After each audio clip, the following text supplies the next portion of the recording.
ఎడారిలో సెలయేర్లు. ఫిబ్రవరి 26. నా కృప నీకు చాలును.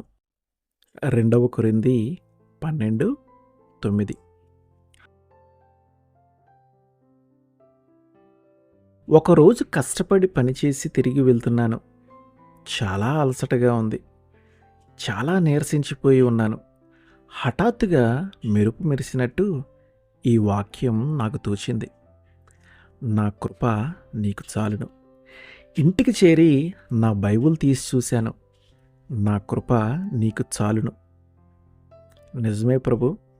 ఒక్కసారి ఆనందంతో గట్టిగా నవ్వు వచ్చింది. అబ్రహాము ఎందుకు నవ్వుకుంటూ ఉండేవాడో అప్పుడు అర్థమైంది. అపనమ్మకం అనేది ఉందని కూడా నమ్మశక్యం కాలేదు. ఆ క్షణంలో ఎలా అనిపించిందంటే, ఒక చిన్న చేపకి దాహం వేసిందిట. నీళ్లు తాగితే నదిలో నీళ్ళన్నీ అయిపోతాయేమోనని భయపడిందట ఆ చేప. ఇలా ఉంది నా పరిస్థితి. గోదావరి అంటుంది, ఓ చిన్న చేప, నీ దాహం తీర్చుకో, నాలోని నీళ్లు నీకు చాలు. లేదా 7 సంవత్సరాల సమృద్ధి తరువాత ఓ చిట్టెలుక తాను కరువుతో చనిపోతానేమోనని భయపడినట్టుంది. యేసేపు దానితో అంటాడు, ఓ చిట్టెలుక, దిగులు పడకు, నా ధాన్యపు కొట్టులోనిది నీకు చాలు.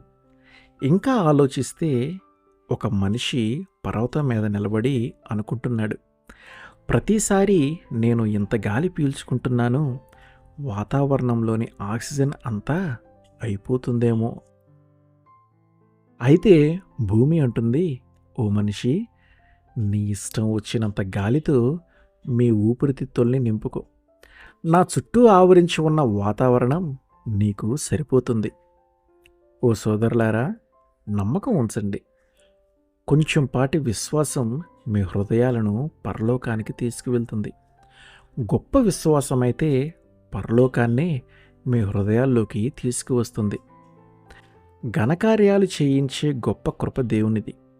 హృదయాన్ని ముంచెత్తే కెరటాలు, ఊపిరాడనివ్వని పెనుగాలులు, అలవిగాని విపరీతాలు కూడి వచ్చినా దేవుని కృప చాలు. చిన్న పనులు చేసి పెట్టే గొప్ప కృప దేవునిది. చిరాకు పెట్టే చిన్న చిన్న దిగుళ్ళు, జోరీగల హోరు పెట్టే శోధనలు, మనశ్శాంతిని పాడు చేసే ముళ్ళు అన్నింటినీ మరిపిస్తాయి ఆయన కృపా పరవళ్ళు. పరలోకపు బొక్కసంలో మన పేరున చాలా మొత్తం ఉంది. విశ్వాసాన్ని చూపించి ఆ డబ్బును తీసుకోవచ్చు. ఇష్టం వచ్చినంత తీసుకోండి. ఆమేన్.